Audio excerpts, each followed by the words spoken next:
Hello my friends, welcome to my channel. On the 20th of February, I predicted if the Ukraine crisis is not managed properly, it could escalate into another 30 years war in Europe. And that is why the European leaders should do their very best to stop this from happening. Unfortunately, the events after that seemed to be going to another direction. There were chaos in the Donbass area, and Ukraine army units is trying to penetrate into the rebel stronghold. This is a blatant violation of the truce and a ceasefire which were agreed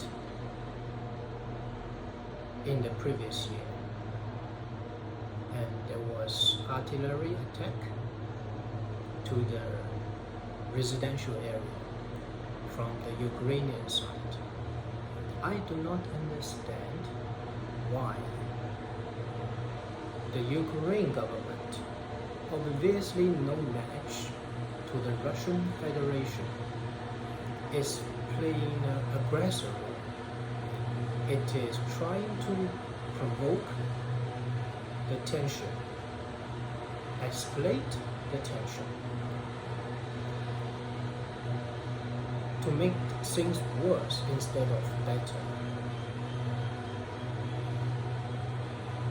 Why? So, there's only one plausible reason behind it. The current Ukrainian government is not representative of Ukrainian people's interest. It is, in effect, a puppet state, manipulated and controlled by the United States. In that sense, Biden is the overlord of Zelensky. To support this speculation, there's a recent leak of Zelensky's phone call towards his father, urged his father to leave Ukraine because things can go in any direction at any time. It seems that as the head of the state, Zelensky has no idea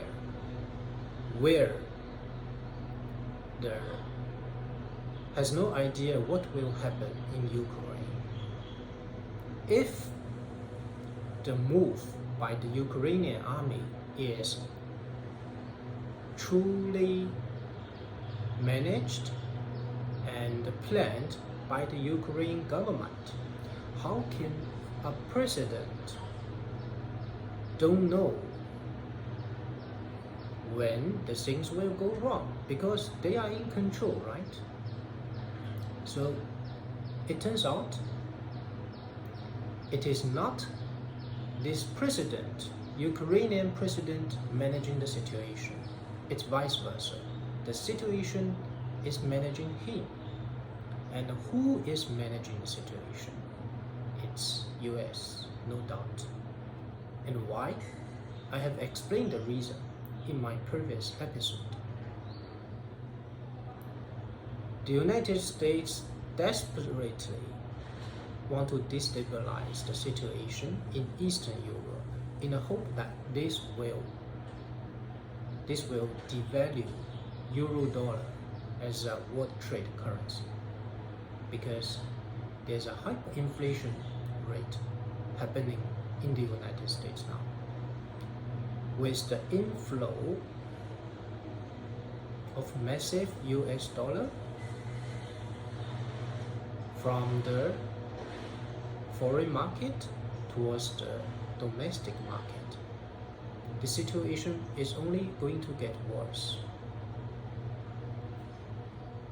More and more pressure is on the inflation rate in the US domestic market, and this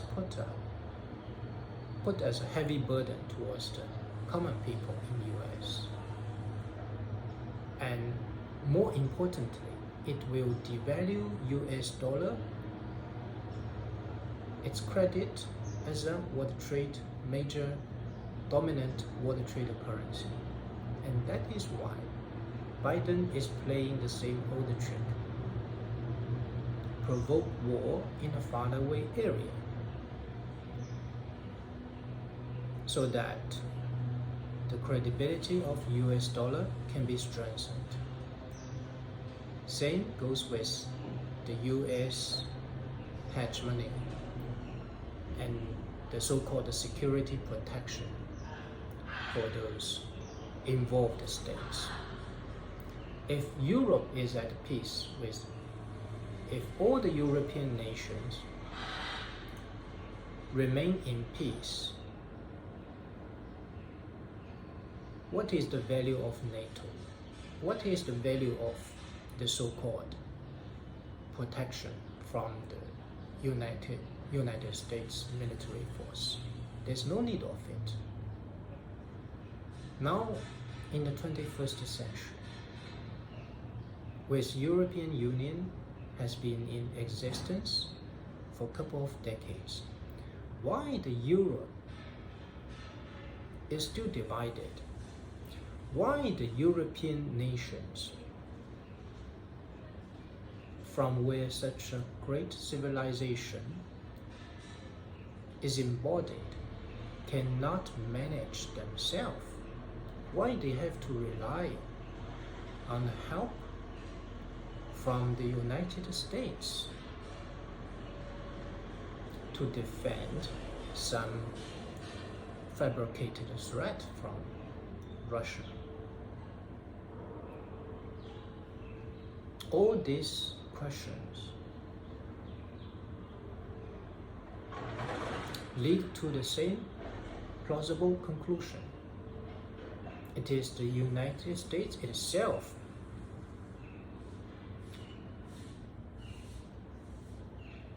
stir up the trouble in Europe so that he can play an arbiter role.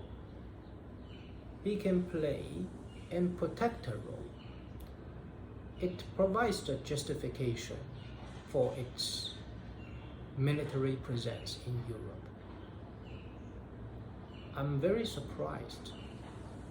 Even the German Chancellor also joined the orchestrated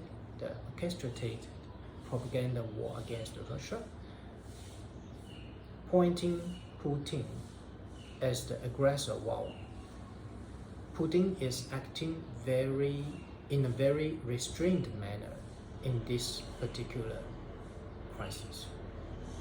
It is the Ukrainian side playing the aggressor role, but all the Western media is painting another picture. If the Russian is trying to invade Ukraine, how can you explain all this bombardment, all this skirmish is happening on the soil of eastern Ukraine side, in the rebellion stronghold area? It's illogical. So I want to make this video to express my own opinion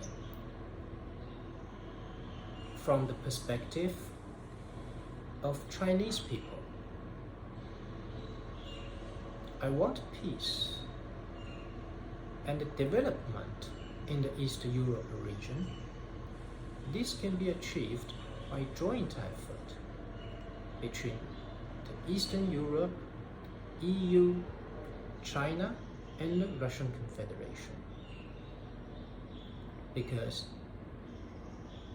they can work together and they don't have geopolitical ambitions at current moment. It is United States and its sidekick UK who are the troublemaker in the Europe. There's another news. Denmark is inviting the US troops to station in its territory. I think it could be indirectly related to the current event in Ukraine. As you can see, instead of depleting its troops in Europe, US is trying to reinforce its presence, military presence in Europe.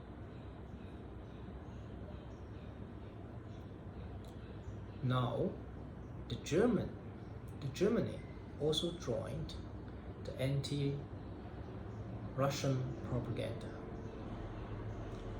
The only strong state left in Europe is France. It all falls on to the French people, the French leader, to thwart this trend, to stop escalation of tension in the Ukraine. Else, there will be another disaster like 30 Years' War in Europe. I hope my prediction will not come true. Now, more than any time, in Europe, they need excellent and wise political leadership who can exercise independent judgment and make their own decisions for the benefit of European people instead of those offshore interests. However, will we have such kind of leaders with that kind of characteristics? I'm not sure. Let's see.